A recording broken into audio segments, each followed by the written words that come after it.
And gentlemen, if we'll call the committee back to their chairs, please. All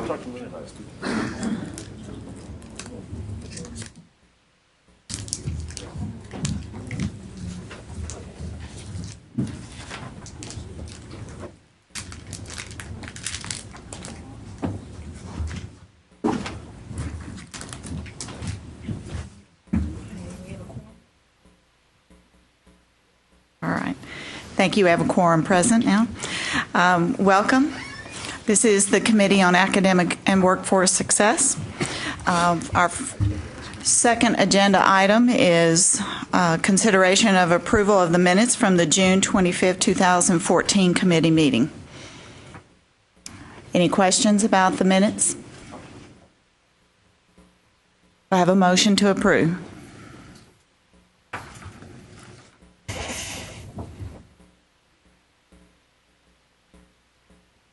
Need a motion. Motion. Okay, need a second, Dora? Second. Thank you. Yeah.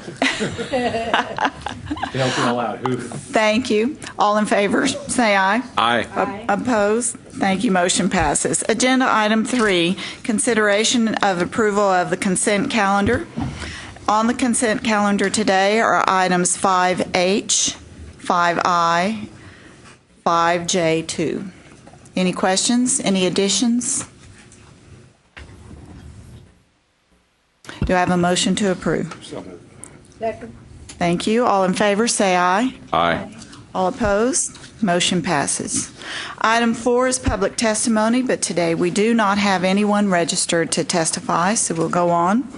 Item 5 is matters relating to the committee, starting with 5A, a report to the committee on the University of Texas at Austin's establishment of the new Dell Medical School.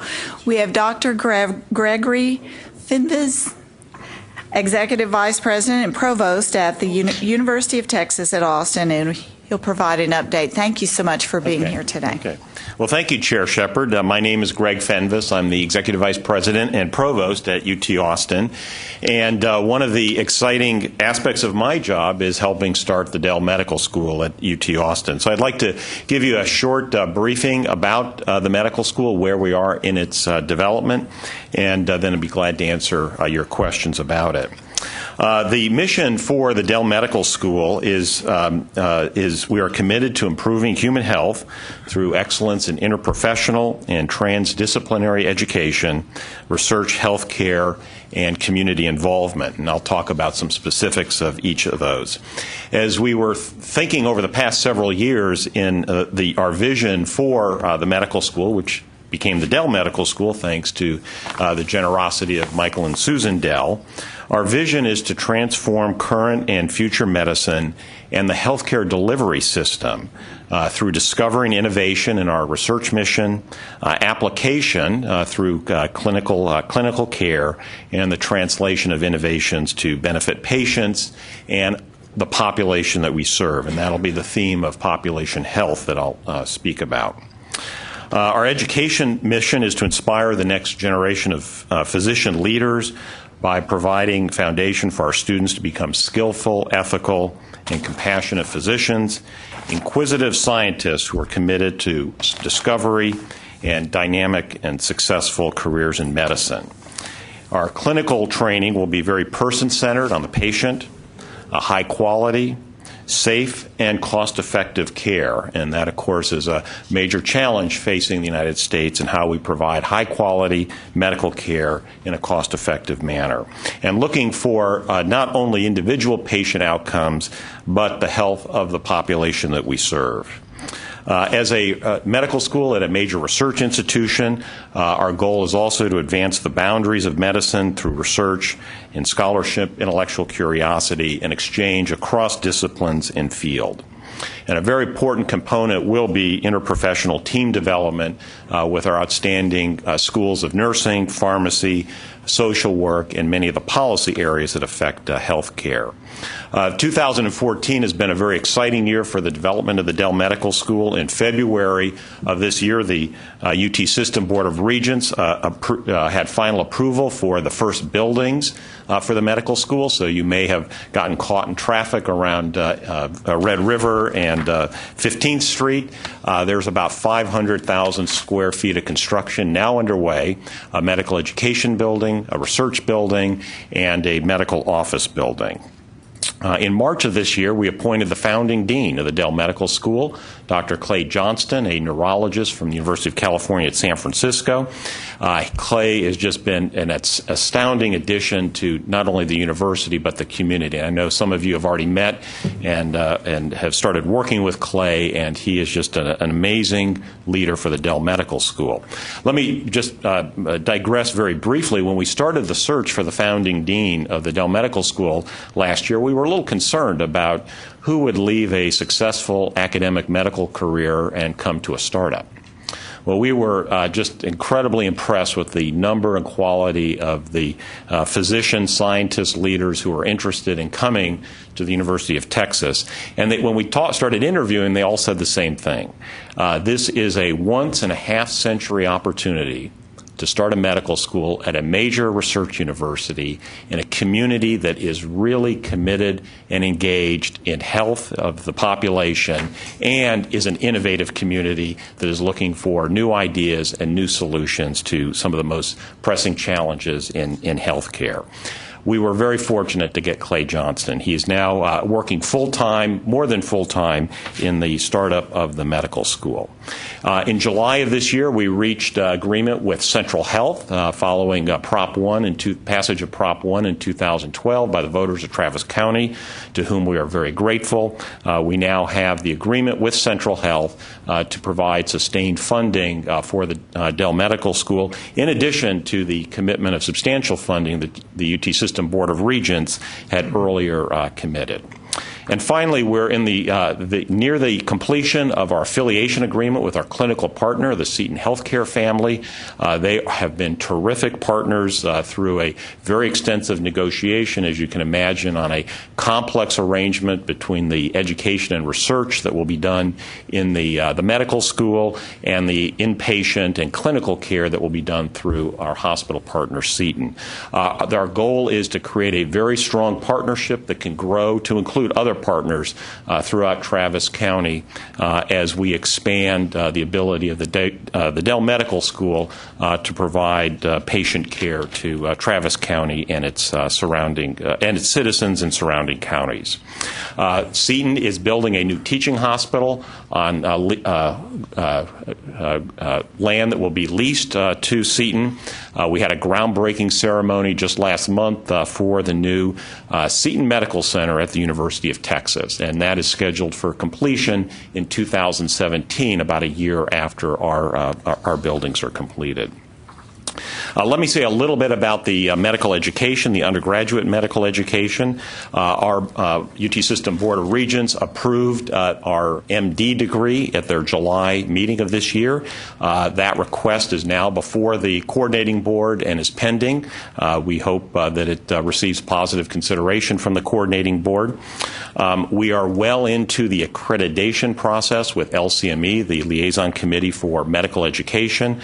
We had a major submission to LCME in August that outlined in detail the first 2 years of medical education in the medical school, and I'll say a little bit more about that. We'll be expecting a site visit from LCME in the spring, and we are going to be seeking preliminary accreditation by the summer of 2015 so we can start recruiting the first class in the Dell Medical School, which will begin in the summer of 2016. The first 2 years, well, let me explain a little bit about our philosophy in medical education. The guiding principles are going to be very active and adaptive learning. We aren't going to be having lecture halls with students sitting in tiers and professors in white coats showing slides of diseased cells. It is going to be very active. We're going to be using a lot of technology in our learning. It's going to be customized for the students in highly modular blocks that are going to be interspersed with beginning clinical training very early in their education.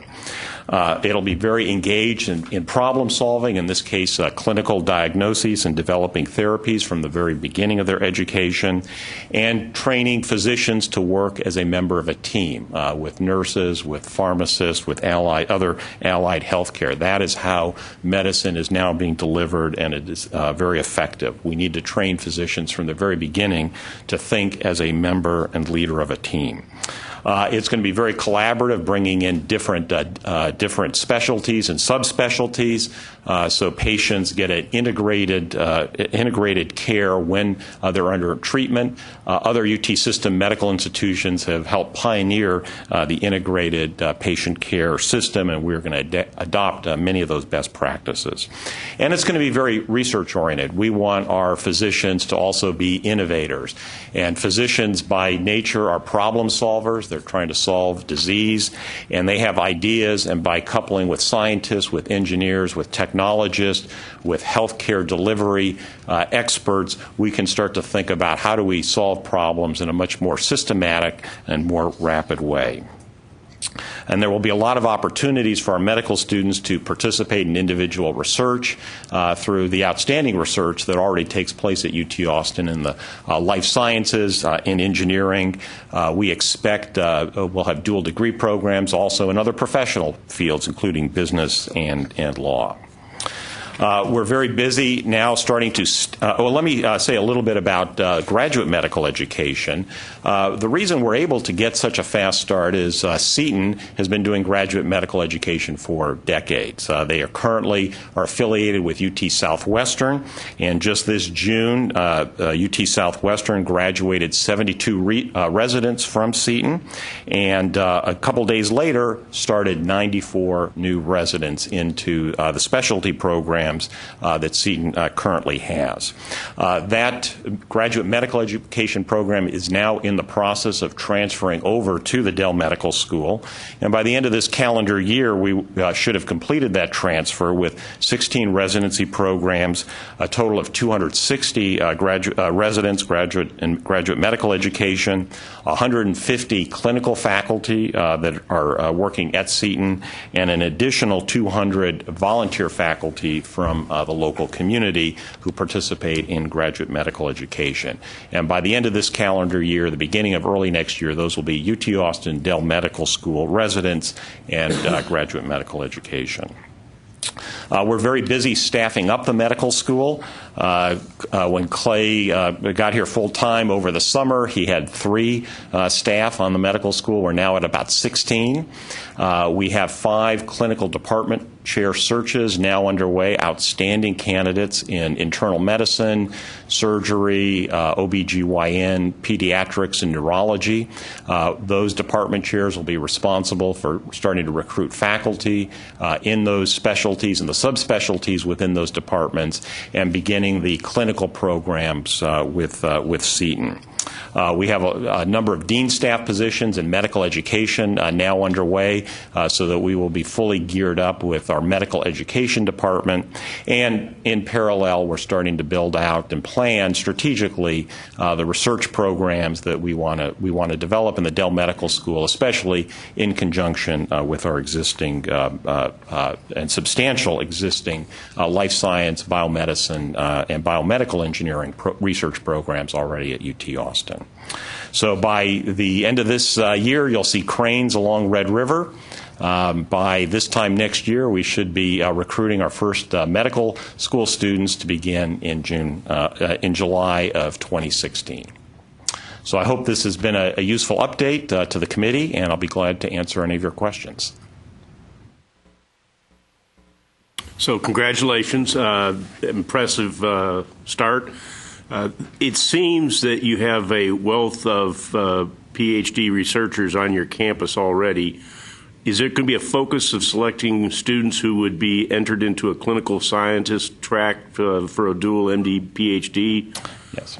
Yeah, so actually we just had that discussion this morning. We currently have an MD PhD program that we are jointly doing with UT Southwestern and the Health Science Center in Houston, and we are planning on developing some additional joint MD PhD programs once we're underway. Our priority right now is to get the clinical programs going, but as I said, in parallel, we're slightly behind that. We're starting with the research programs, but we anticipate a number of dual degree options in addition to the MD PhD programs. And it's been a major focus of this board and a number of studies and actually some success at identifying the need for a greater number of first-year graduate medical education slots in our state, primarily for retention and for workforce issues in the future.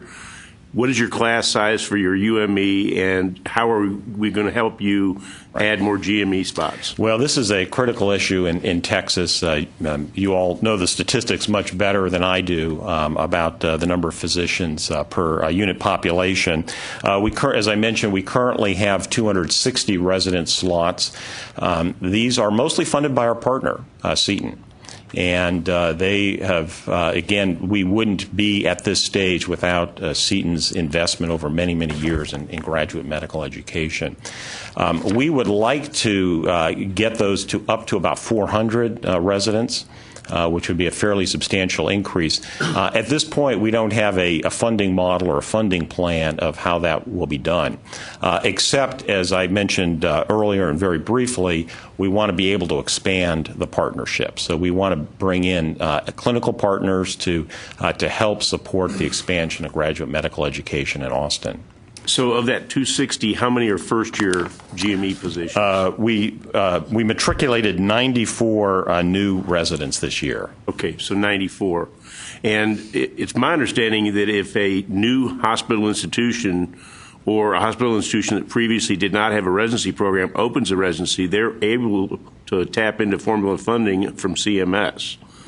Is that not your understanding as well? Because you're talking about where is the funding coming from. Right. The problem is expanding existing programs, those are frozen. But new programs, new hospitals, new programs would not be frozen.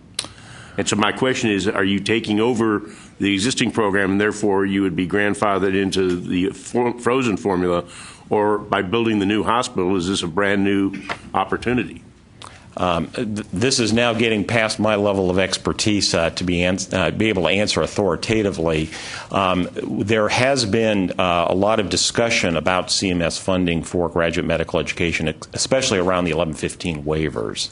And my understanding, those 1115 waivers were not to expand graduate medical education. And so when the local health providers and organizations were putting in proposals to CMS for the 1115 waivers, they did not include graduate medical education. Now, there may be other routes for CMS funding.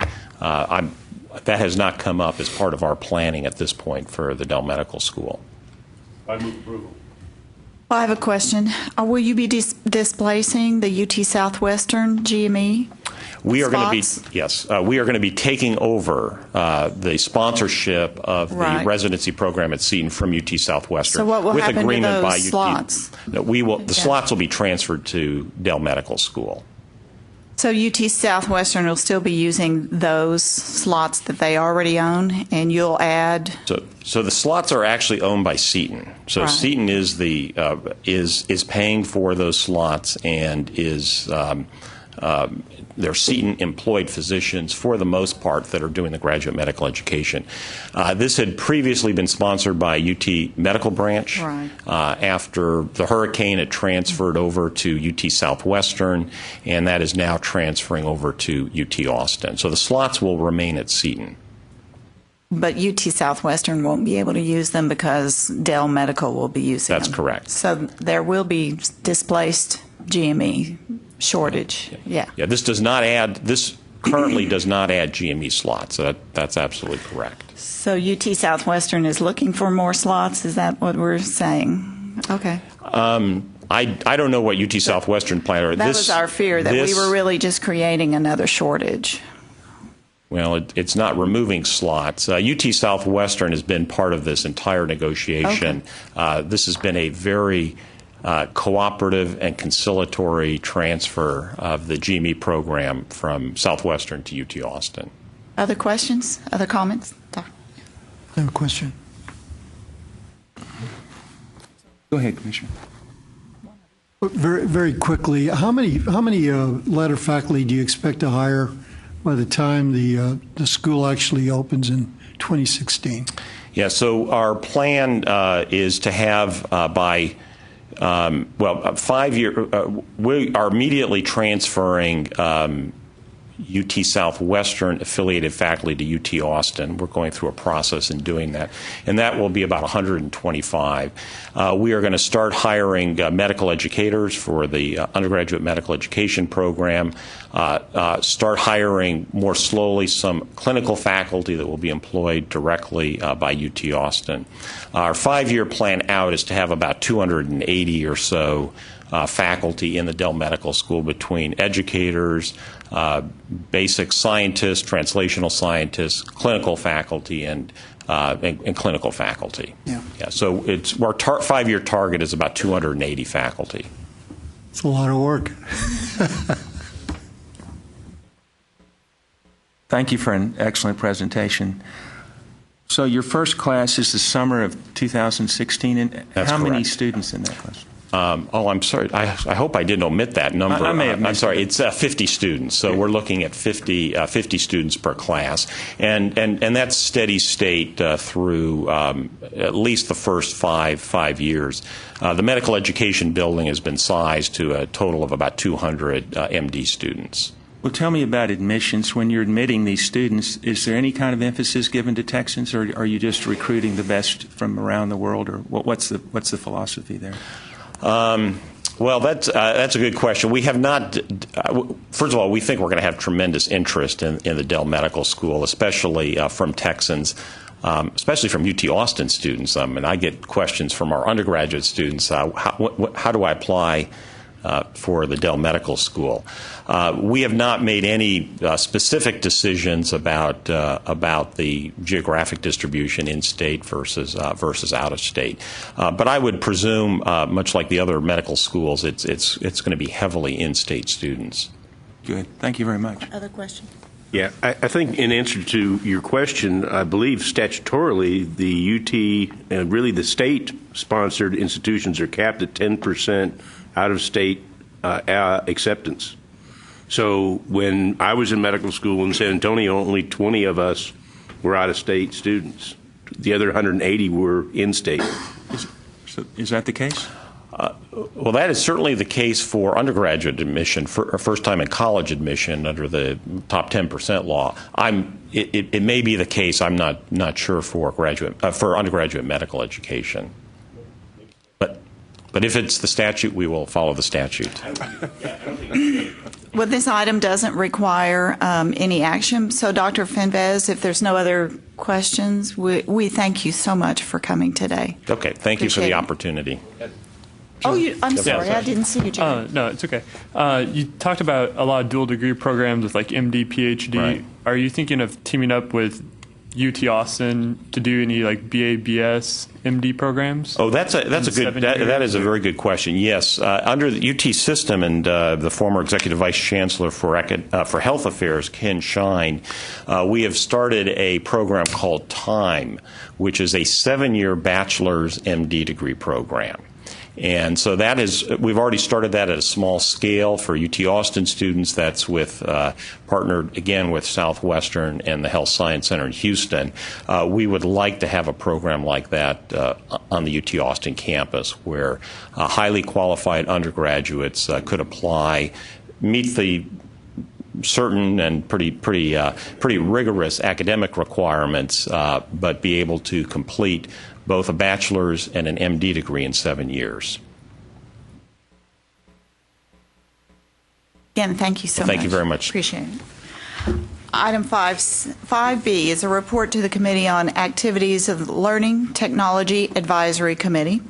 Pam Quinn, Provost of the LaCroix Center for Educational Telecommunications at Dallas County Community College District, serves as the chair of this committee. Ms. Quinn will provide an update of the committee's activities.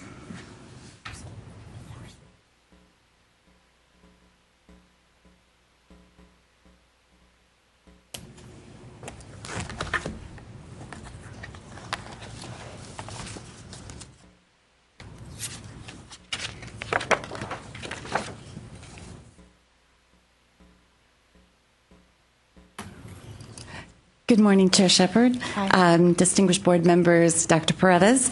It's a pleasure for me to be here this morning representing the Learning Technologies and Advisory Committee. My name is Pam Quinn. I am the provost for the LaCroix Center for Educational Telecommunications for the Dallas County Community College District, and was fortunate to be appointed or elected as chair of this advisory committee. And I want to just review the advisory committee background just a little bit. This was formerly called the Distance Education Advisory Committee, but because of the importance of using technology in the teaching process, and I think you just heard that that will be used also in medical fields as well, the mission is expanding. The importance of the committee is that it is looking at what is happening with the teaching and technology and the growth in the expansion of distance education and especially online learning. On a national basis, over 7 million students are now taking at least one online course. And in the state of Texas, the growth is also very apparent. It has been noted that nationally, had there not been a lot of growth in online, higher education in general probably would not have been expanding. If you track back to where the expansion is going, it is coming from students that are taking more and more online courses. Community colleges in the state from 2011 to 2013 went from 16% of all students taking online to 20% of all students taking online 2013. At the university level, it went from 10% of students taking online in 2011 to 12% now in 2013. And if you look at the statewide statistics overall, 13% were online in 2011, 16% are online in 2013, and the reverse is happening with the face-to-face classes. 85% were face-to-face in 2011, 81% in 2013. So you can see the shifts that are going on. This is also important because of the pace of change and the things that are happening as a result of using technology. It is increasing competition for all of our institutions in the state. For-profits disproportionately have more online students than all of the traditional institutions nationwide. They are using online learning for stackable credits and new kinds of degrees.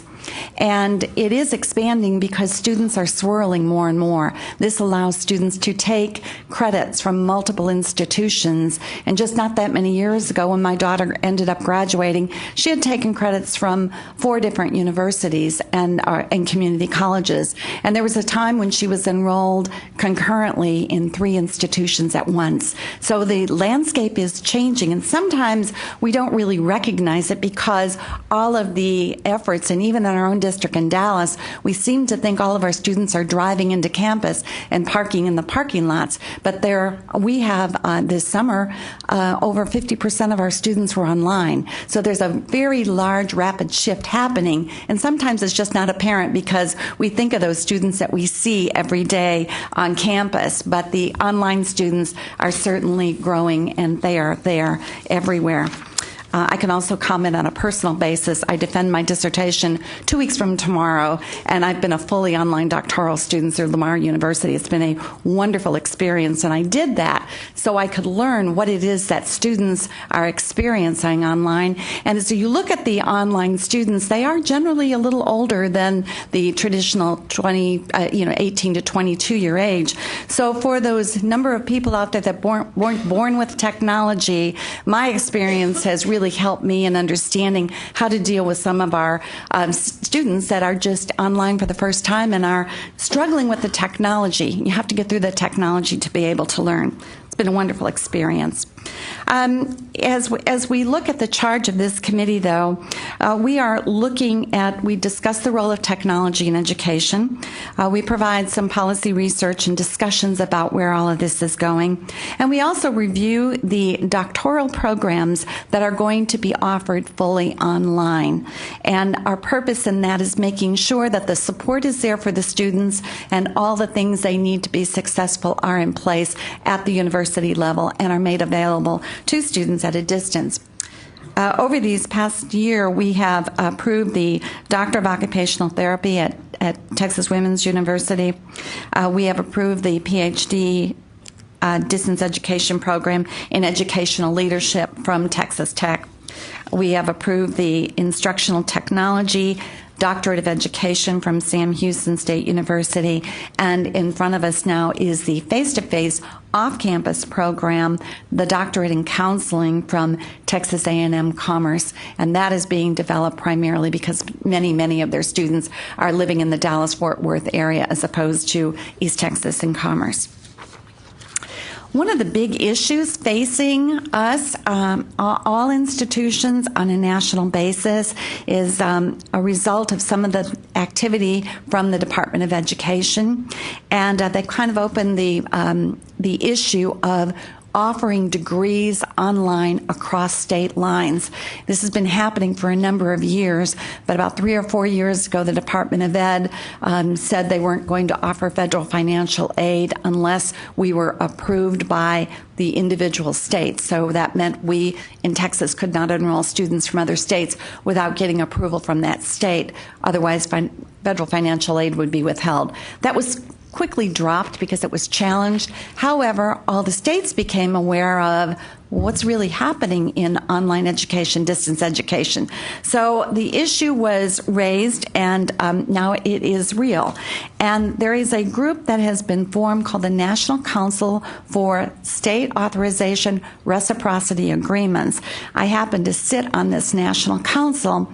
There's actually, the executive director is Marshall Hill, who used to work for the coordinating board here, and I am the only state representative from Texas on this national committee. And the committee is looking at ways that states can begin to cooperate and recognize the institutions across state lines that are offering distance education opportunities to their students. So this goes both ways. There will be other states recruiting students from Texas, but we will also be able to recruit students from other states.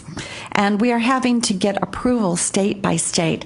And this has become not only a very difficult procedure to go through, but an expensive process. Excelsior College out of Albany, New York, spent over $325,000 to go through the process of getting approval in all 50 states and the 4 U.S. territories to be able to offer online learning. Well, obviously, most institutions are not going to be able to pay that. So there's National Council for the State Reciprocity Agreements has been formed so that we can start to recognize that institutions in other states that are fully approved to offer federal financial aid and are regionally accredited can offer distance education to students in other states. The way this is going to work is there is something called SSARA, Southern SARA, based out of the Southern Regional Education Board, and the states in the South will join SREB. If we join SREB, the Southern SARA will then work with the Western SARA and the Northeastern SARA, and we will come up with a reciprocity agreement that crosses state lines. Institutions will have to pay a relatively small fee to be part of supporting the NC SARA, but once this gets established, and it will take several years to get it going, it will eliminate the need for institutions overall to have to go state by state to get approval to offer online education. This is an issue that is very, very pressing to the schools in the state because we don't want to have to pay that fee, and yet we don't want to be eliminated from enrolling students that might want to take advantage of the programs that we are offering from the state. So we are hoping that this we believe it takes legislative action and or approval. We are hoping the coordinating board will be the entity that represents the state of Texas in the Southern SARA so that the Southern SARA can join with the other SARAs and we can begin to offer online courses. Right now, 11 states across the country have joined their regional SARA, and there are 3 applications into the South right now, and they're coming in from Louisiana, Virginia, and West Virginia. Those are the first 3 states from the South to want to get this going.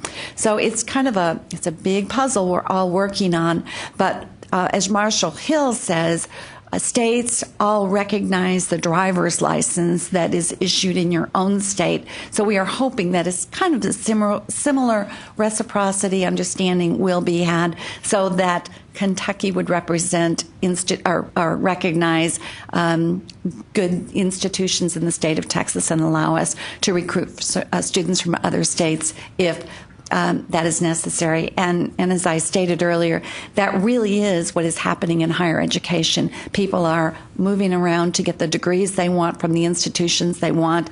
And years ago, we talked about kind of putting up tinfoil around our state boundaries and keeping our students inside, but you really can't do that in today's environment. The competition is increasing, not only from the for-profits, but also from international institutions as well. So this allows us, if that is approved, allows us to be active on a national basis.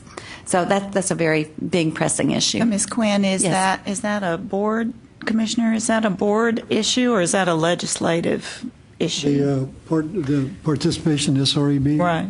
It's a cost issue. Oh, cost. Oh, I see. Yes, it is, and it's actually been approved by the board to send forward to the legislature that the coordinating board be established as the portal for that initiative. But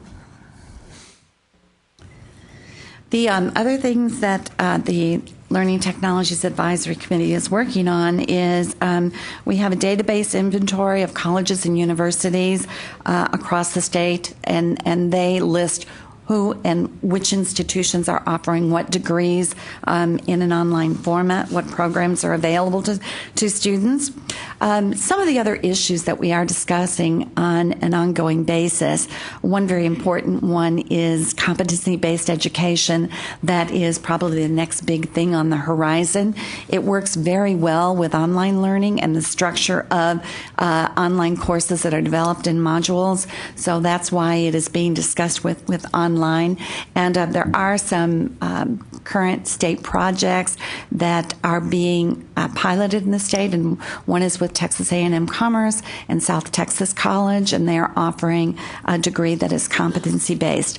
So this is coming, but it's all paired with predictive analytics, and I mean just weekly I seem to get more emails from other companies that are setting up predictive analytics capabilities so that you can really go in and mine the data of your students and determine when they are doing things that will produce success and when they might be doing something that is a flag that they may need some intervention to be more successful. So predictive analytics, competency-based education, online learning, all of this works fairly well together. Another issue that we are looking at, because it is probably coming down from the federal level, is the issue of online learner authentication. And that is the student at the other end actually the student that is taking that online course? And there's all sorts of technologies that are being developed. There's some right here in the Dallas area. One's called BioSig, and they are looking at how a student uses a mouse and keystrokes to determine is that student really the one that signed on. So when you sign in, you have to do a little bit of a test, and then they can pick up your capabilities from other devices when students come in, and that just is looking at learner authentication. And all of this is being driven by the need to control any federal aid fraud at the national level. So this is something that we're all looking at, but until the technology really becomes affordable and usable across institutions, this is something we're talking about, not yet there, but it is coming. Another big issue is open educational resources. There's a lot of institutions that are developing materials that have been supplied by a federal grant or perhaps even a state grant, so that there is a lot of online content available for institutions. So faculty don't need to redevelop content, or they can supplement what they're teaching from content from other institutions.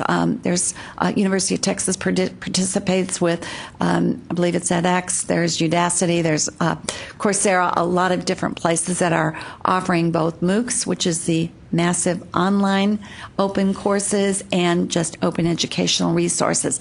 That's another thing that is pushing forward. And sometimes faculty embrace that, and sometimes they don't, but still that is a resource that is available. And we on the committee are looking at ways to maximize what we are doing within online and use the best material we can have available.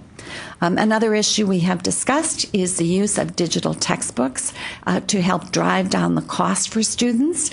And if you get some digital textbooks with open educational resources, there may be ways to drive those costs down. Particularly with community colleges, sometimes our students spend far more on materials than they actually spend on tuition. So when our board is so concerned about tuition, I'm always saying, well, look at the other expenses students have too. And so we are working to try to control those costs for students and find resources that allow them, especially an online learner, to get their material digitally if they're also taking a class online. And finally, I just want to report that we are doing an online survey, an instructional survey, and we are collecting data from all of the institutions across the state in a 22-question questionnaire that will be going out. And it includes information about, or questioning information about faculty training, authentication, how we are doing that, how we are providing secure online testing, how are we delivering online science labs that can be very challenging. We've actually developed one in Dallas that was partially funded by the Virtual College of Texas, and it's a fully online biology course, and it's very, very well done. And if we can share in some of those costs in development, not every institution and every biology instructor out there needs to duplicate that effort. So we are cooperating and doing some of that, but we're also trying to find information from all colleges. Are there better ways to do that? How can we share best practices? We're looking at incentive funding to departments. We're looking at publisher partnerships, web conferencing courses that are out there. We're looking at student readiness, how we prepare online students to be successful in this environment. We're looking at other things like public-private partnerships and organizational structure and how this is done. So I believe this is a very important committee just because this is the growth area of online. And it wasn't too long ago that distance learning was on the side and not that many people were paying attention to it, but it has very rapidly moved to one of the mainstream ways educational institutions are serving students and enrolling students and hopefully making students be successful online. So that's the conclusion of my report. Are there any questions? Ms. Quinn, thank you for bringing up your personal example that you're pursuing a doctoral degree totally online. And tell us about that. Does that mean you've not had much face-to-face contact? It's really been all online? Well, I was actually at a conference that was at a national conference about 3 years ago, and I was walking down the hall, and the person from Lamar University was walking past me, and she grabbed my arm and she said, I just want to let you know, we just got approved to offer the first fully online doctoral program in the state of Texas. And I had been looking at for several years what I was going to do. And I was looking at the University of Nebraska. I was looking at the University of Maryland University College because they had fully online programs. But I really preferred to stay in the state. And when I heard that, I went, I am applying for that. I'm just doing it. And it has been a wonderful experience. I have not had that much on-ground face-to-face interaction with going to Lamar. In fact, I've only been there twice, and that was optional because it is a fully online doctoral program. But I went in because they did have some weekends for students that wanted to come to campus, meet the faculty, and do some face-to-face interaction. It was optional. But I have become very close with my colleagues in the class. It is fully possible online because we would have webinars every Wednesday evening from 9 to 10. Our professor was on the screen. Students could be up there individually on the screen too, so you could see your colleagues. And then we were good online courses, create learning communities, online learning communities. So the faculty there, excellent faculty, skilled in knowing how to create good online environments, created ways that forced us to work together. So, I had committees where I was working with one of my colleagues who he just defended last Thursday. He was from Abilene Christian University. Another colleague was from the Midland School District. I got to be good friends with her. Another colleague from the San Jacinto Community College District. Another from Coons, Texas, and I didn't even know where that was. But we were all working together, and we would meet once a week face-to-face looking at screens.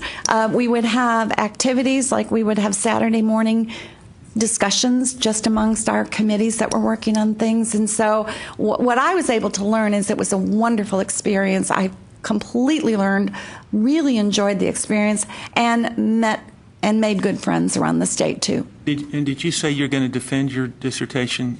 Will that be online? I am scheduled to do that online 2 weeks from tomorrow at 10:30, but I keep debating, do I want to go in? Because this is pretty important, pretty exciting, and maybe I'd hopefully get through this and get some hugs from my major professor, but I have the option to do it either way. And just quickly, if I challenged you, because you're very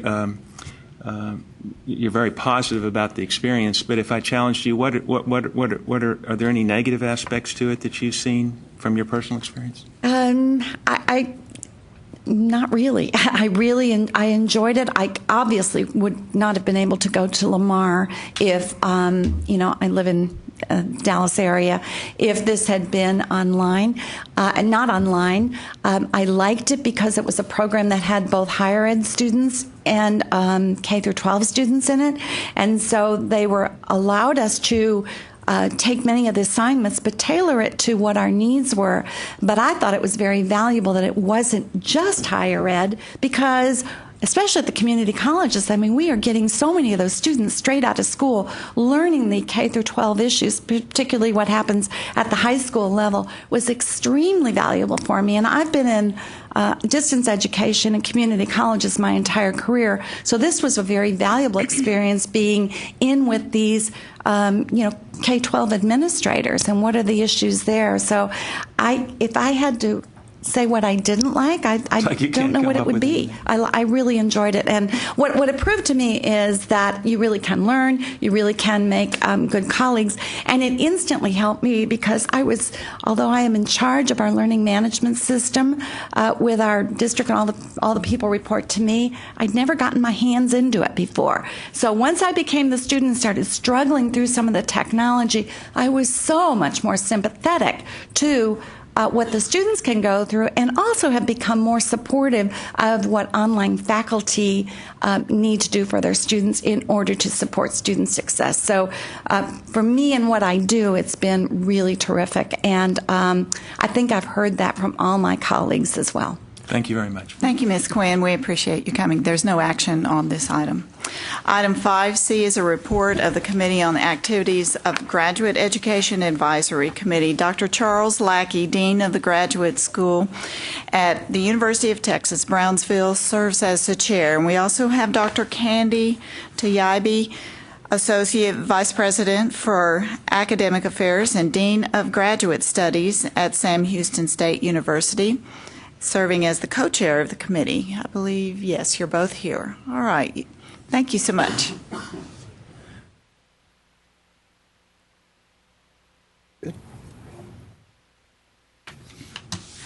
Good morning. On behalf of the 24 members of the GAC committee, I would like to thank you for this opportunity to brief you on our recent meeting activities. GAC activities are primarily related to two major areas of graduate education: graduate policies and practices, and secondly, graduate data and measurement. Many of the topics discussed at GAC, which was formed in 2005, are ongoing discussions. As an example, our strategic plan for doctoral studies we began efforts on that in 2005 and finally completed the document in 2009. Similarly, the 18 characteristics of doctoral programs, same thing. It began around 2008 and finally was implemented about 3 years ago. Because of recent changes in CB rules, the recent meetings of the GAC were mainly comprised of coordinating board staff updates related to the changes. Dr. James Goman and Dr. Rex Peoples characterized the new perspective of the CB as less prescriptive and more collaborative. Coordinating board is more of a coordinator of higher education in this new model. Important elements of the new directions are streamlining of the approval process for new degrees and reassignment of reporting and approval responsibilities, including the monitoring of low-producing programs, to the state's governing boards. The statement by Dr. Peebles that was very reassuring to the graduate deans and other members of GAC. Systems have an idea of what's best for systems. GAC can help provide input from the various systems to coordinate and come up with a better state strategy. This streamlining reflected also the promise that all proposals would be cleared by the coordinating board within 1 year, including the processing through the Caws committee and the board committee. To facilitate streamlining, the coordinating board staff emphasized that new doctoral programs requests must include data on the capacity and production of other similar doctoral programs, and they must explain the need for graduates in the Texas job market. GAC members recognize the economic importance of this requirement, but have asked staff to be flexible. One of our members, Joan Sten-Wallace, Dr. Stennis Wallace from UTEP, said it this way: certain institutions can serve minority students better because of the community and the resources available for those students. Dean Cunningham, who is the Dean of Graduate Deans from UT Dallas, having been in the graduate office at UT Dallas since 1972, said, the coordinating board, we need flexibility to work across boundaries in developing new programs, particularly interdisciplinary programs. Dr. Goman pointed out that the potential for a new professional degree distributed across the state is greater than the expansion of doctoral research degrees to fit this new direction. Another element of this change was the coordinating board staff will meet with stakeholder committees before new rules are proposed to the board. GAC members discussed several issues related to graduate education, data, and measurement. Importantly, we revisited the 18 characteristics of doctoral program benchmarks. As I mentioned earlier, these were originally developed out of the discussions creating the strategic plan for doctoral programs in 2009. It is important, if you're not familiar with the 18 characteristics of doctoral programs, these are very important to students. These are all posted on the websites of the institutions, and it's very important for students to comparison shop based on these criteria, these 18 characteristics. Right now, we're in the process of developing recommendations for professional doctor programs. The 18 characteristics as they exist relate primarily to academic and research degrees. The needs as far as professional programs, because of differences in the composition of faculty, like practitioner faculty, and also as it relates to outputs. The traditional output of a doctoral program is a dissertation, but for these professional doctoral programs, there's other options as far as capstone experiences for the degrees. Additionally, related to data and measurement, there were discussions regarding the importance of documenting the sources of data and presenting and justifying new degree programs, aligning them with workforce needs. And I know you're familiar with this agenda and its importance. Again, Dean Cunningham expressed the view of the GIAC when he said, workforce needs can be a narrow box. UT Dallas produces grads that are adaptable, not looking for a particular target job. And Dr. Mernal Mugg from University of Houston Clear Lake made another comment that captured the interest of GIAC members, the need to consider regional workforce needs along with the need for new programs, that regional needs for degrees needs to be considered because different regions have different population bases and resource needs associated. Coordinating board staff and GIAC members have begun discussions to create a robust tracking system for placement of graduate degree recipients up to a decade after graduation. This is an important initiative of interest to both the systems and the state. It will help us to be more effective in understanding the degrees that we currently have. It also will provide better information for students that might pursue those degrees.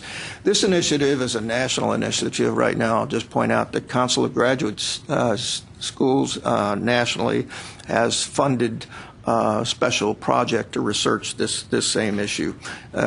Tracking graduate students, tracking students at any level is a very, very complicated effort.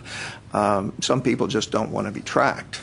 And so we're looking at this in many different ways to try to get at this.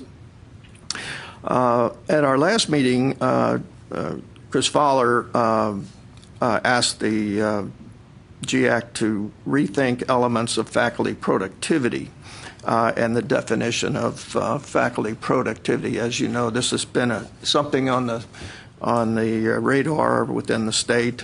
There was discussion of this issue.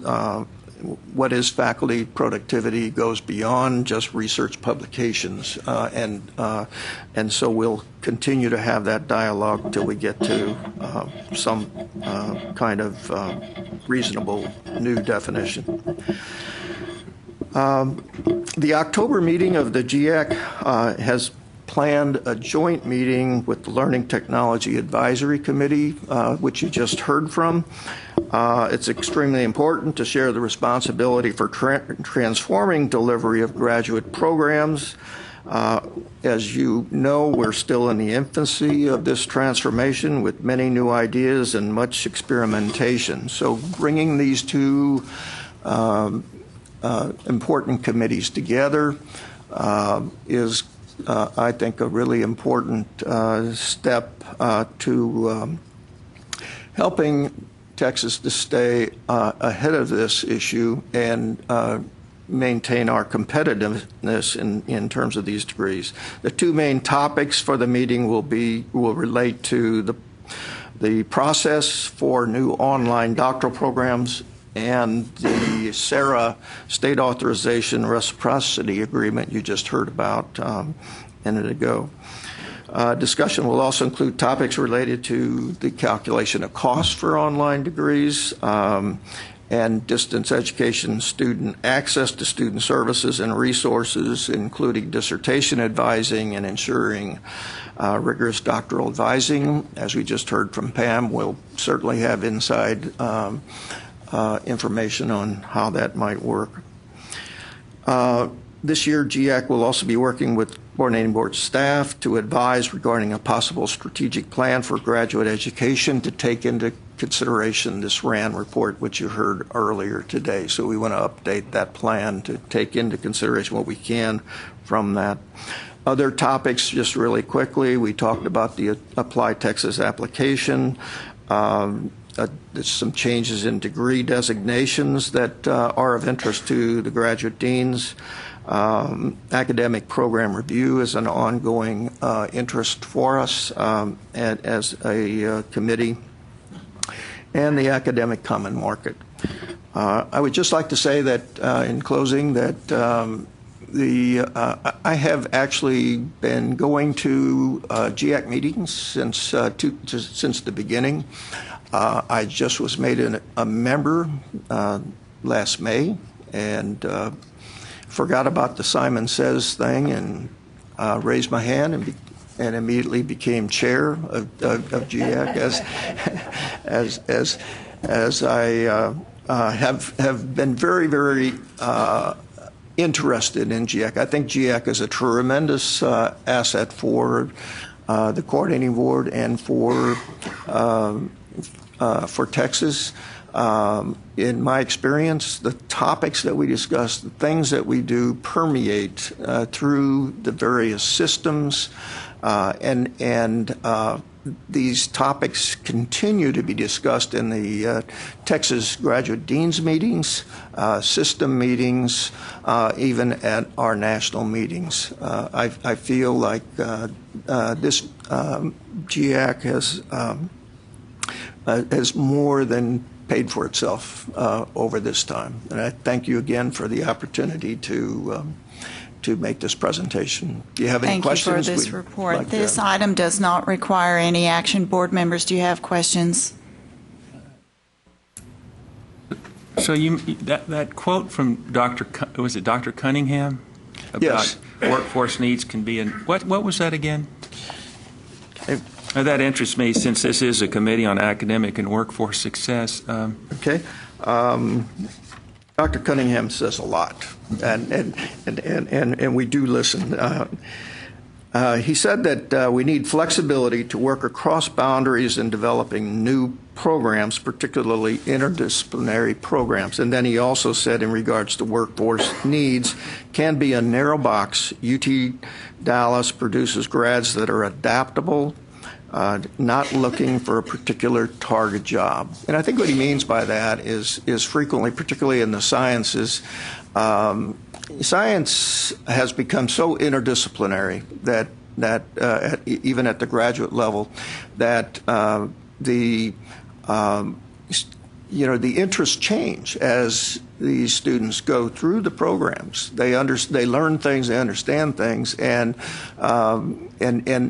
what they're learning provides them with a background to go in directions perhaps they didn't anticipate. I think in general that this has always been the case with education. We have historians as provost and presidents of our campus, and we have English professors who become graduate deans, and economists who become graduate deans, and so I think this is the point of the of GIAC is that meeting workforce needs. We do have to pay attention to it. The economics are there, but that we also need to recognize that students are always evolving and changing and thinking and trying to put something together that makes sense for them and their careers. And I think more importantly, we need to factor that in. We need to really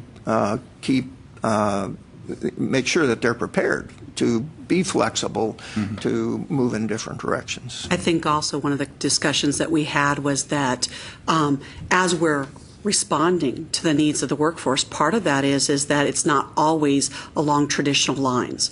And so we're seeing a lot of programs coming forward out of our universities that may be brand new. I know that at Sam Houston we had a forensic science doctoral program come, and it's actually the first one. And so there's a lot of our programs across all of our universities where we're looking at trying to hit needs for the workforce that may not be reflected, for example, in the numbers, in Workforce Commission numbers or the labor statistics numbers, because they're actually meeting a need that's very new.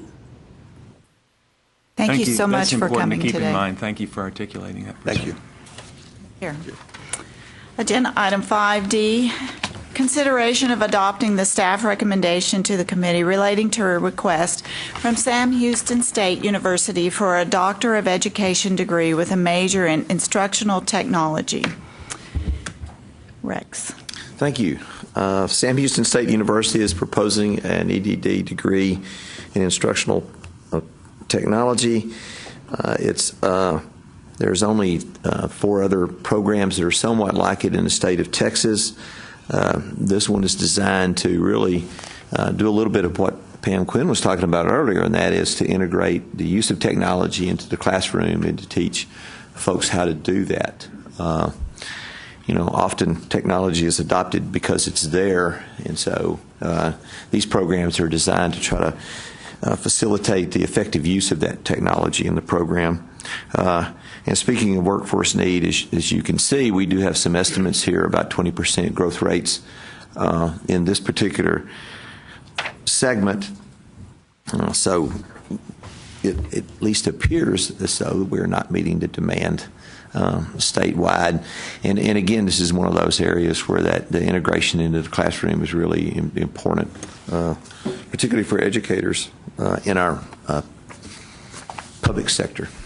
Public education sector. Any questions, board members?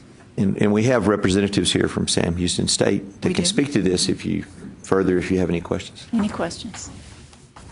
Have a motion? Have a motion and a second? All in favor say aye. Aye. Aye. All opposed say no. Motion passes. Thank you very much.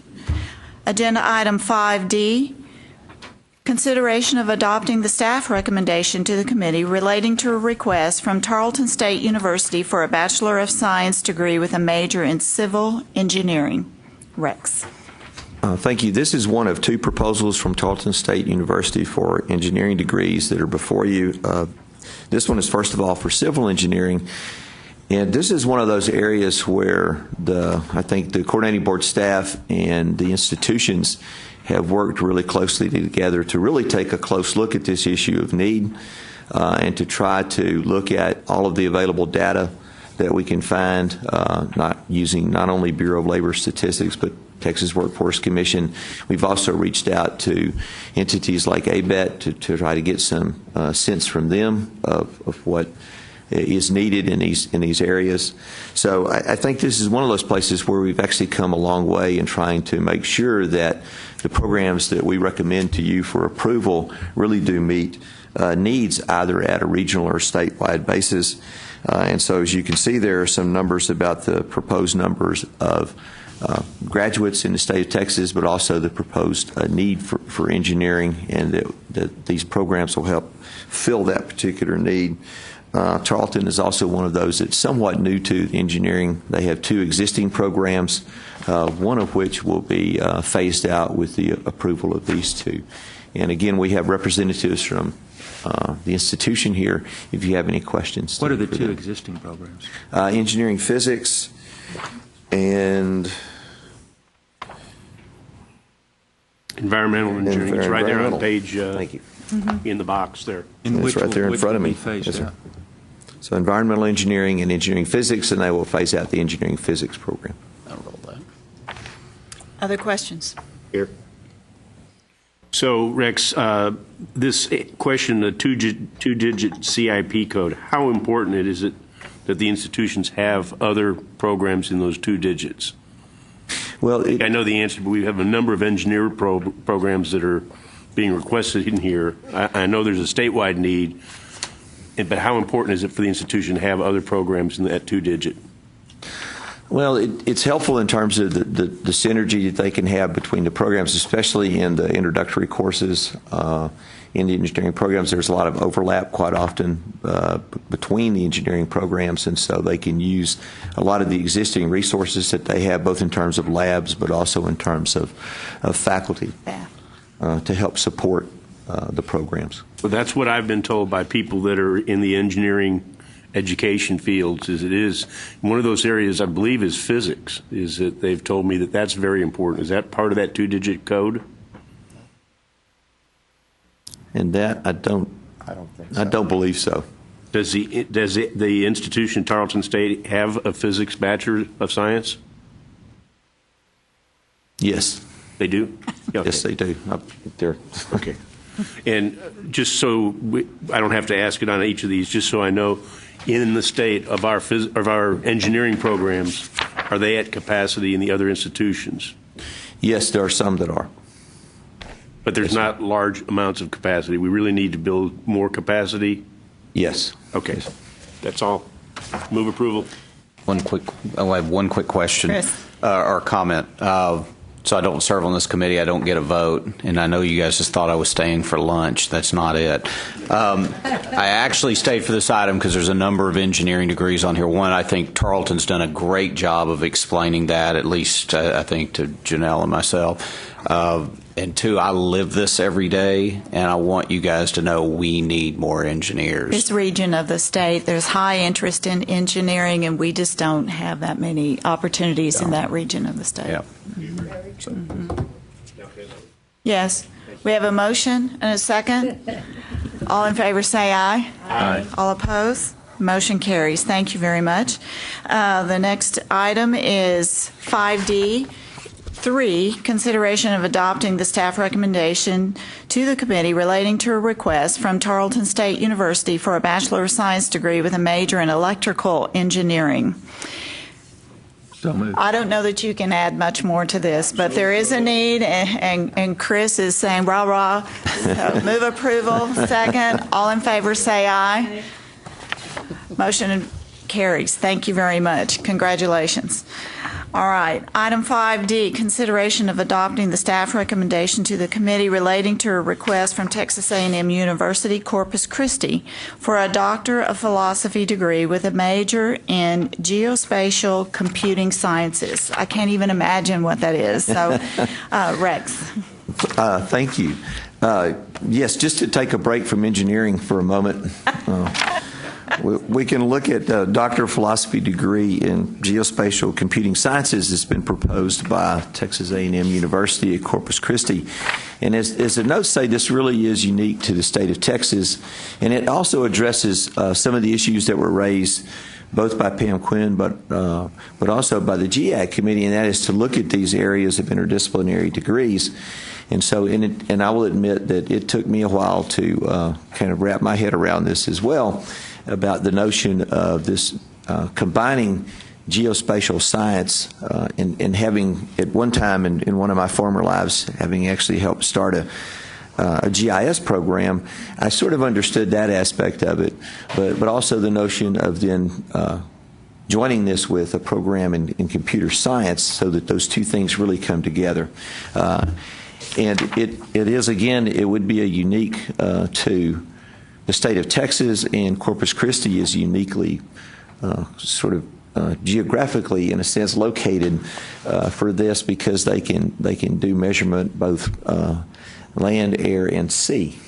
And so there's some really interesting work going on there with underwater measurement as well. Question. So does the institution or does the system offer the master's or a bachelor's degree in the same field? Yes, they offer a master's degree in GIS. Okay, so I'm assuming that the system has also considered this, and they believe that if we're going to have a second one in the state, and this would only be the second of its type, that that's the location that they would recommend the best. Yes, absolutely. Yes, sir. Commissioner. This specialty is a particular area of strength for A&M Corpus Christi. they've done work in this area for many, many years. They've had an extremely distinguished faculty member working pretty much by himself, and they've built a program around him. And I think this has been identified by the institutional leadership as one of the areas in which Corpus Christi can be distinguished. Very good. Other questions? We have a motion? Second. Second. All in favor say aye. Aye. All opposed? Motion passes. Thank you very much. Item 5D5 is consideration of adopting the staff recommendation to the committee relating to a request from Texas Southern University for a Bachelor of Science degree with a major in civil engineering. Rex. Thank you. So we'll return to engineering for a couple of, or for more than a couple of programs, actually. But we do have two from Texas Southern University that are being proposed. The first one is in civil engineering. This will be Texas Southern's first foray into engineering with the two programs that they have proposed. And I will tell you that we have scrutinized their proposals very carefully, and this is, and actually in a lot of ways, this is one of those areas where our scrutiny of their proposal wound up helping both them and us with it, because we also learned a lot about looking at need, both on a regional, statewide, and national level, and we've now applied some of that to other programs as well. But clearly, I think there is a need, particularly in that particular area. I think much like the Metroplex and that kind of in west of there, that also has a strong regional need. I think there's also a strong regional need in Houston, and this is also one of those places where we can also do a lot with the minority serving institution to help the diversity in the field as well. And I can tell you that in both of these programs, we've had a lot of discussions with Texas Southern about this, and I believe that they're committed to these two programs and helping their students be prepared for these programs and be successful in them as well. I just want to add, in relation to Dr. Tescher's question earlier, they do have an engineering technology program, an industrial technology program, and they're part of a physics consortium. So they have those related programs that provide that kind of support, but it doesn't show up in the two-digit SIP.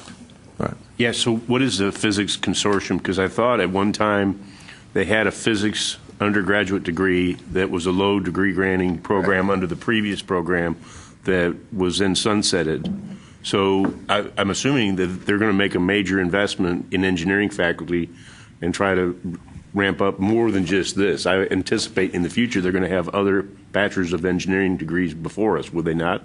I think they would like to consider a third in petroleum engineering in the future. We have a large contingent here. President Rudley is here. The Physics Consortium, Dr. Tescher, is a group of institutions that were low producing in their own right, and so they work very well with other institutions to put their collective resources together so that the small number of students that they had specifically trying to major in physics would have more resources than they would have had otherwise. They could answer more questions about that if you would like. Hi, I'm John Rudley from Texas Southern. Good morning. Good morning. Good morning. Yes, we've been working very hard. We have about 100 students that are taking industrial engineering. We have 200 students who are in the civil and computer engineering pipeline.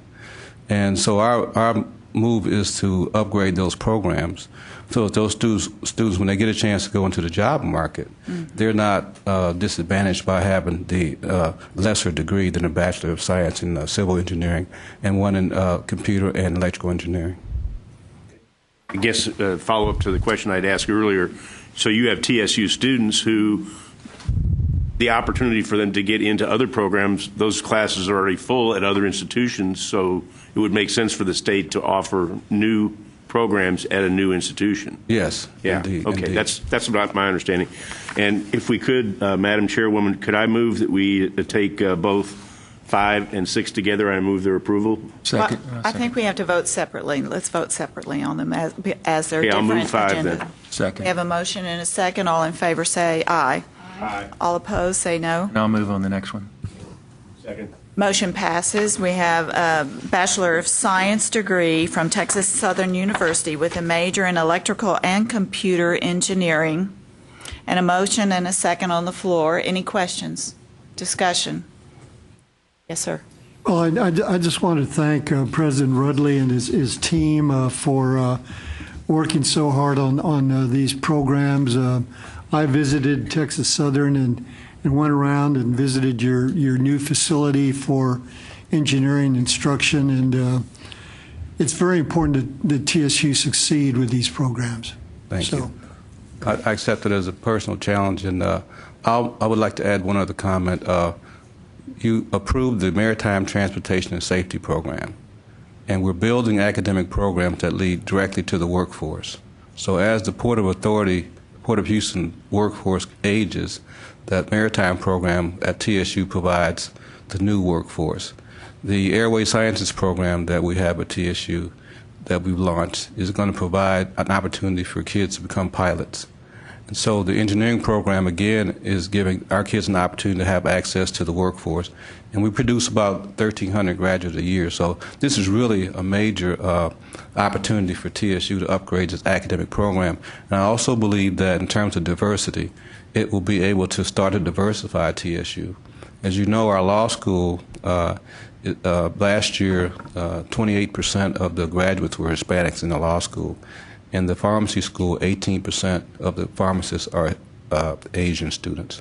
So in the graduate program, we have a beacon that provides an opportunity for students from all races.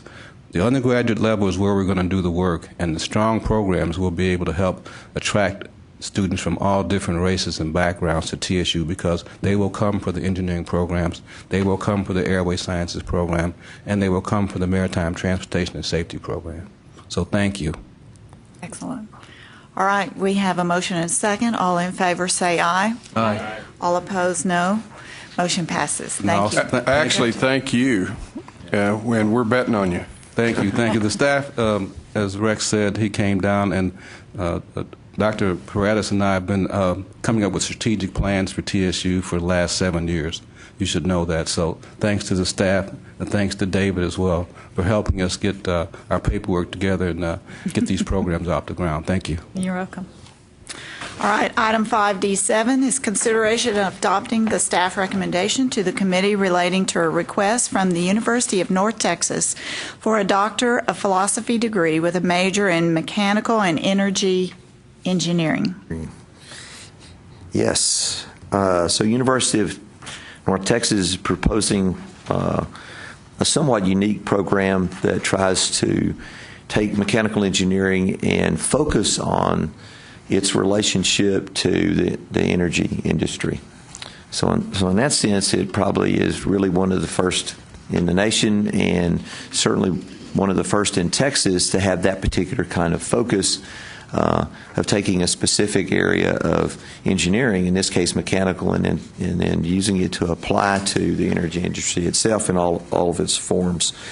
And again, this is in essence, it's a brand new program, but it's also an interdisciplinary program, and this is one of those where trying to get workforce data on something that has not been around much is a very, very difficult proposition, and it's difficult to try to derive numbers on this. But what we do know is that clearly there is not an abundance of engineers of practically any kind in the state of Texas, and so we feel like that this would help provide at least some help to that. And again, this is also one of those things where if you're going to create more engineers at the bachelor's level, then you're going to need faculty to teach them.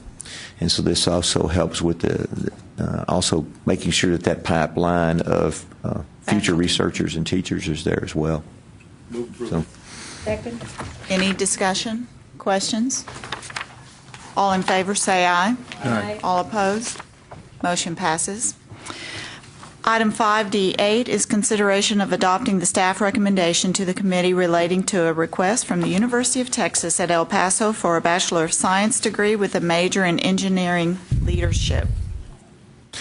So the University of Texas at El Paso is proposing a BS degree in engineering leadership, and again, this is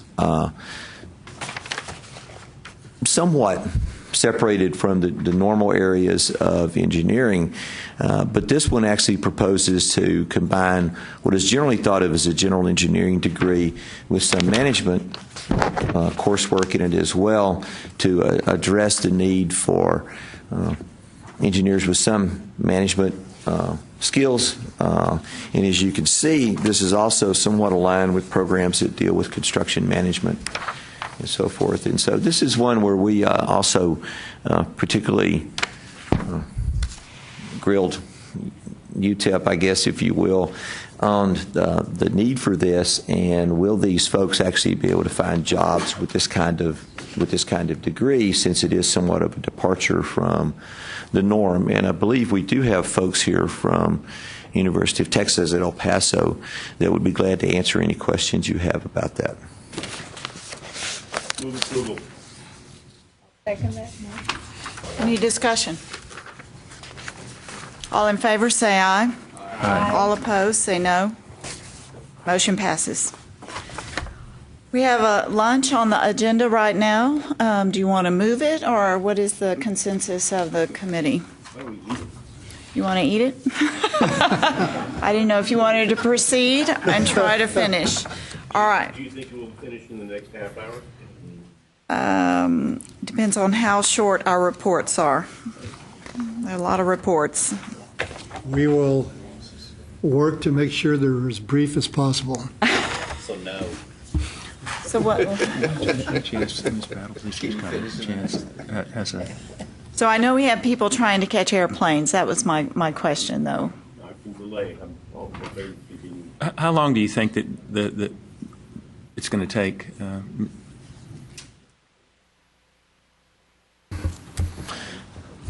How long would you like it to take? And I hope you have ideas of how long these presentations Well, it says 5 minutes, 5 minutes, 5 minutes, Yes. but it normally and doesn't. we can cut it down to no more than 5 to 10 minutes per. No, it should be no more than And we five. can, Staff should never present for more than 5 and minutes. I'm including your questions in that. So So Take note. let's move on then. We can displace lunch and adjourn before lunch. And that we. So agenda item 5F, consideration of adopting the staff recommendation to the committee to authorize the Commissioner of Higher Education to forward a report on the assessment of graduate medical education opportunities to the Governor, Lieutenant Governor, Speaker of the House, the Senate Higher Education Committee, and the Higher Education Committee by December 1, 2014. Rex. Thank you. This is a report that's required every even-numbered year, and it reports on the status of graduate medical education in Texas, and it looks at the numbers and the data. And Stacy can answer any specific questions you may have about the report. This is pretty routine. We've done this before. Right. Any discussion? Questions? Question. So we've got some. Obviously, medical schools coming online. Are you projecting what those are going to do with UME graduates? That's all within the report? Yes. And in the information we heard earlier about UT Austin and the number of GME positions that they have? Okay. Okay, thank you. So, and obviously, you'll send us a final report. All right, other questions? We have a motion? Have a second? Any other discussion? All in favor, say aye. Aye. Opposed, say no. Motion passes. Agenda item 5G, consideration of adopting the staff recommendation to the committee to authorize the Commissioner of Higher Education to forward a report on the Resident Physician Expansion Grant Program to the Governor, Lieutenant Governor, Speaker of the House, Senate Health and Human Services Committee, the House Human Services Committee, and the Legislative Budget Board by January 1, 2015. Rex. Yes, ma'am. This is an annual report that's due every year that specifically focuses on that part of GME that has to do with the Resident Physician Expansion Grant. Questions? Move approval. Second. Other questions, discussion? All in favor say aye. Aye. Opposed, say no. Motion passes. Items 5H and 5I were on the consent calendar. 5J1 is consideration of adopting the Commissioner's recommendation to the committee relating to the proposed amendments to Chapter 4, Rules Applying to All Public Institutions of Higher Education in Texas, Subchapter B, Transfer of Credit, Core Curriculum, and Field of Study Curricula, Sections 4.22, 4.28H, and 4.31 of Board Rules concerning transcript codes and the revision of core curriculum. 2 comments were received relating to these proposed rules. Rex. Thank you, Madam Chair. This will require just a little bit of explanation, but I think I can keep it down to less than a couple of minutes. As most of you know, there was a new core curriculum went into effect for Texas institutions in fall of 2014. The original rules had a provision in it that institutions report to us by March 1 or on March 1 of every year any revisions to their core. The rules also stipulated that they would be able to revise one time per year. And after some internal discussion, in discussion with UEAC and with other external stakeholders, we decided that the March 1 deadline didn't really make a lot of sense, and that we would much rather leave it up to the institutions to determine when they wanted to make their annual submission for core revision. Part of that is because we also wanted to make sure that we could build into the system both time for us to look at those revisions, but if we also had any questions, we could also go back and work with the institutions and give them more or less a sort of formal appeals period when they could come back to us with any denials, and then we could work with them to alter their submissions and and for them to have some dialogue with us about their submissions. So that's one aspect of it. The other piece of it, though, also had to do with the way these courses are reported, particularly with what's called the component area option. And the initial idea we had was that each one of those courses should also be flagged flagged with a number that would denote the component area that they were actually attached to. And the 2 comments that we received, particularly I think the one from the head of TACRO, pointed out that there may be several logistical and reporting issues with this that might be burdensome. And so what we're actually recommending is that one part of the rule that deals with the abolishing the deadline for submission of their annual revisions, that be adopted, but that we not adopt the part that's shaded in. We would like to pull that part of it and go back to institutions and have some further dialogue with them and conversation about whether this is really feasible and makes sense or not. So to clarify, the new staff recommendation would be on page 2 to not have the strikeout of the 090 and to not adopt the shaded areas? Yes, sir. I move that. Questions? Discussion? We have a motion. Need a second? Second. All in favor say aye. Aye. Opposed? Motion passes. All right, item 5J2 is on the consent calendar. Item 5K is consideration of adopting the staff recommendation to the Committee on Plans for Closure or teach-outs pursuant to Chapter 7, Subchapter A, Section 7.75 regarding Anamark College, El Paso East, Anamark College, El Paso Central, Anamark College, Santa Teresa, Instituto Tecnológico Estudios Superiores del Monterey, Houston, and Everest College, Fort Worth. Now, where is that? Is it in Houston, Monterey, or Fort Worth? Well, there's... But Rex is going to explain and show us your Spanish. Okay. As you know, Chapter 7 governs proprietary schools primarily. And when they close, they are required to notify us of closure. They're supposed to notify us of 90 days prior and then seek approval from the board for closure. However, that, in all honesty, that rarely happens. We sometimes get notification 90 hours after it closed, perhaps. But all of these institutions have closed except the Instituto Tecnológico. They actually never opened their program. They had requested permission to have a program in Houston, but they never actually started the program. And so they've now decided that they're not going to ever start the program. The other schools, the Anamark and Everest, are all institutions that have closed. Okay. And they have all presented teach-out plans to us for their students as best they can, and they also work with the Texas Workforce Commission on these things as well.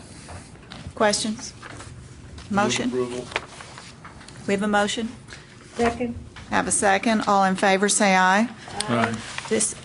Against, say no. Motion passes. Thank you. Agenda item 5L is consideration of adopting the staff recommendation to the committee relating to a change in the procedure for approval by the board to a staff report to the board on plans for closure and/or teach-outs pursuant to Chapter 7, Subchapter A, Section 7.75. Rex. Thank you. As I just noted, we rarely, if ever, get notification of closure 90 days prior. And by the time it comes to committee, by the time it goes to the coordinating, to the full board itself, these things are essentially done. Mm-hmm. The schools, in this case, all of these schools have already closed their doors and moved on. Hopefully the students have been taken care of, and as far as we know, they have been. But we would, in the interest of this, the way it actually works itself out, we would like to have it moved from actually having to have board approval to it be a part of the staff report that we make at every board meeting to let you know that these things have occurred. Well, so like in Anamark's I mean, they were bankrupt. Right. So it wouldn't have made any difference whether they had, other than the kids being left in a lurch or the students being left Yes. in a lurch. Okay. And really the only thing that we try to do is really try to make sure that the students are not left in the lurch and that there is some kind of decent teach-out plan. And we've actually facilitated a little bit some conversation between institutions and tried to help take care of the students in that way. But like you said, they were bankrupt, and so. Well, one thing that needs to be certain is that there's some record keeping for the students. So that Yes. And so I think. And that's the other piece that we look at, is to make sure that the student records, particularly in terms of transcripts, so that students can actually take the credit that they've earned somewhere else, is that there's some provision made for those. And I'm sorry, I forgot to mention that. That is the other big piece of what we look at, is whether those records will be maintained by somebody. But the recommendation here is that this will be part of a report and not require committee or board action. Yes, ma'am. Right. Exactly. We have a motion? I have a question. Oh, you have a question? Yeah. So instead of moving approval, we would actually receive the report. What would happen if staff had concerns? Would the board have an agenda item where we'd have to actually take action and then approve something? What happens if an institution refuses to do the proper teach-out? And it's an ongoing institution, not bankrupted. I'm just playing the scenario. I don't mind receiving a report, but if there's something that we have to do as a board, how are we going to do that if we've changed our policy? And let me make one general statement. I see Bill's come up, so I'm grateful for that. But generally speaking, there are things that can be approved at the staff level that we do see circumstances when it should be brought to the board regardless. And so we always have that option to do that. And I could give you a handful of times in the past where that's happened, and there will probably be, I can think of one case where it will probably happen later in the year. But Bill, you wanted to. The situation you described has actually occurred on at least one occasion of which I'm aware. And what we did was we negotiated with the school, but with not much success. We got the Attorney General involved. This was between board meetings. The next board meeting was probably 2 months or more away. And got the Attorney General involved, and the school saw things differently when they were threatened with litigation. And that's hopefully that situation will not recur. In the event it did, I would recommend that we follow that same course. So adopting this as a report doesn't. No, sir, it would not. I'll move approval. I just have a follow-up question. Rex, how often do students end up in a lurch where the institution has shut down and they can't get access to their transcripts? And what do students do in that situation? No, I don't know of an I don't know of an instance where that has happened. Now, and that may be just due to my somewhat short tenure on staff, but this is Pam, something do you we know should- of any instance where that has occurred? Okay.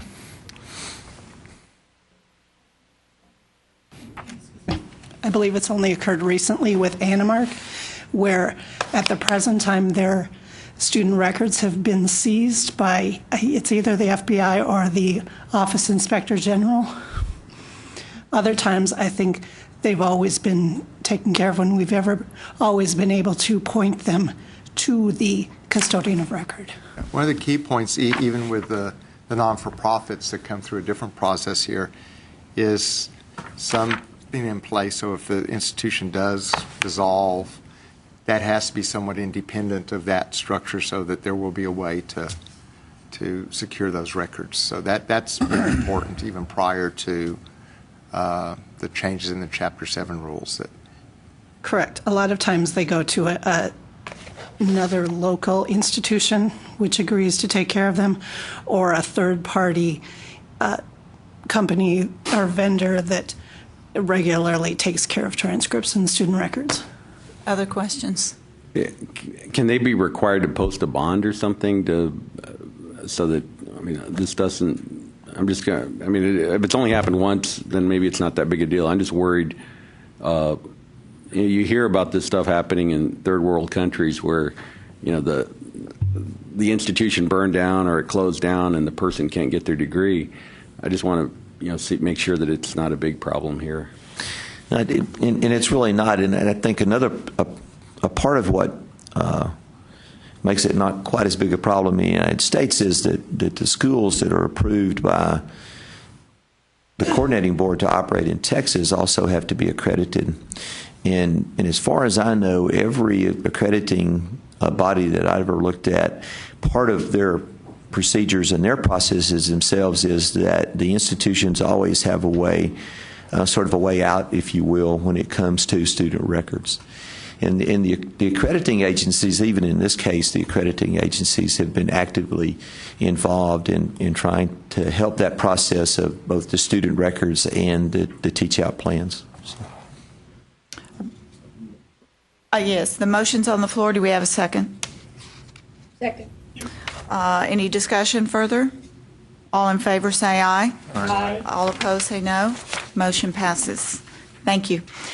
Item 5M is a report on the Carl D. Perkins Career and Technical Education Improvement Act funds to colleges for basic and leadership grants. This is for information only. Yes, thank you. This is also a regular report to the committee and to the board on the activities of the Perkins grant. And it really does comprise of two basic parts to it, or what is called the basic grant, which is money allocated approximately $25 million per year, which is allocated to schools based on a formula, and that formula is primarily derived from the number of students that they have who are declared majors in workforce and areas in career and technical education. And so we allocate that money on an annual basis and then do a reallocation once per year of monies that is not spent.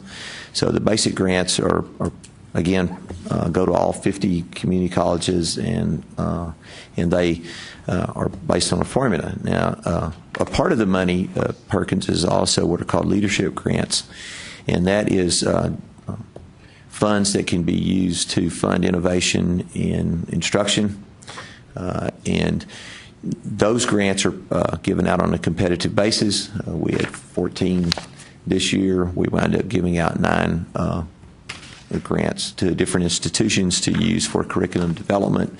And the essential idea behind those is that an institution can develop a piece of curriculum or an intervention that works well with students, and then part of their requirements is that they are to disseminate that across the state, and that information and knowledge is available to other institutions as well.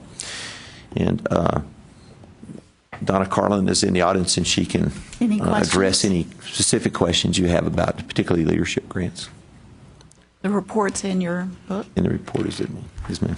All right, thank you very much. The next item is 5N, a report to the committee on the evaluation of the 2012-2014 teacher quality projects. Information only from Judy. Thank you, Madam Chairman, members of the board, Commissioner, and Dr. Gardner. The preliminary findings right now on the teacher quality grant that we have had as long as I have been here at the agency have just come in. We will be doing the full presentation to the board in October. But the Teacher Quality Program is a program that focuses on the retooling of teachers who may not be adequately trained to teach in the area of math and science education. It does focus on grades K through 12.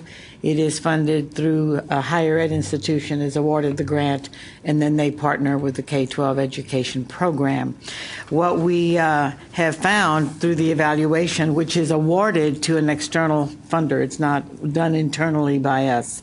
TCU is the institution that had the grant. Their Andrews Institute of Math and Science Education, with sub-grants having been awarded to other external evaluators. There are components of this evaluation that are focused very heavily on in order to secure the information of whether or not teachers are improving in the content area with student improvement in mathematics and science. They have done it through pre and post tests of the content knowledge that teachers must have, classroom observation, reflective prompts, concept map test, and teacher interviews. We do not have the full report yet, but we'll have it, and so I wanted to let you know where we were in that process. It is on target, and we will have it for you next month. Great. Any questions for Judy? Thank you, ma'am.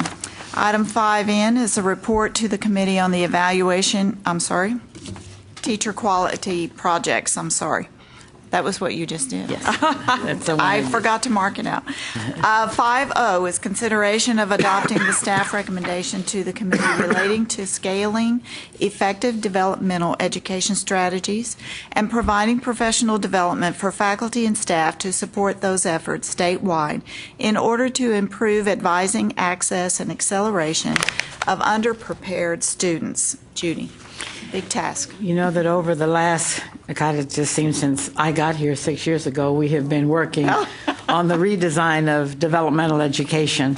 And within the context of the statutes that have assigned that work to us, there have been writers and reports that have been prepared and presented to you. One of the major efforts was the state plan that was developed that would drive our work over the last 5 years into 2017. In addition to the fact that a few months ago we presented to you the operational plan around our work of ABE and the TSI test, which is one of the major efforts that we have developed in our work in developmental education. Not only the tests, but we have learned a lot about the best practices for instructional delivery. It's not the best practice to offer a course for 15 weeks and hope that a student will get through it. Because we have found that when they get into that sinking hole, they don't come out, and we lose them, and they don't go on. So the purpose has been to really find the best way to address the student that is low performing, that to give them the chance to catch up to where they need to be, or even those that are even close and don't need to be in developmental education completely, but can go on with a paired course. So what we have learned is a diversity of instructional strategies that can also include non-course based, modular learning, etc. And so beyond that, too, we have also learned that advising is not coming into an advisor's office and being told, this is your degree plan, here's your next course. That holistic advising requires that you not only look at where the student is today, what their skill level is, what you have learned from the assessment, but what is the best way to move them through this pipeline to get them into credit-bearing courses. The additional work of what we have learned is that there needs to be a lot of professional development. We have a huge state. This isn't a small place, and there are many teachers who need to learn what we have learned throughout our work in developmental education, including the use of technology as a major tool, and I think you've heard that a lot today, of the use of technology. And so what we have learned is what Rider 44 is. Rider 44 is documenting that work and showing what we have learned, in addition to the fact that there are two major recommendations that come with that report, that being the professional development, which we are in the process right now. There is an RFA out to secure the main person who will be helping us guide that process, along with the institutions that will be part of that process in delivering the retraining. The second part of this is that because Texas is so large, there needs to be a way to have a referral system whereby we can help institutions know where to send students or where to access services that students may need that they are not able to provide. So the work is not finished, but a great amount of work has been done. Rider 44 is the response to being able to document that. It must be submitted to the legislature, to the governor's office, to the legislative budget board, and the timeline puts it later than when the board would have met, or earlier than when the board would have met in January. That is why we have expedited it, brought it to you today. You have received that report, and then we'll present it to the board in October in order to move it forward so that it is presented as required. Judy, you've done a lot of work on this. We really appreciate it. Well, Any I have to questions? give credit to the staff that's here. I see Right. Suzanne Morales-Vale, who is the director of DevEd and ABE, and Dr. Kristen Kramer, who oversees that unit. It is massive amount of work, but in reality, I really feel good about what we have found out.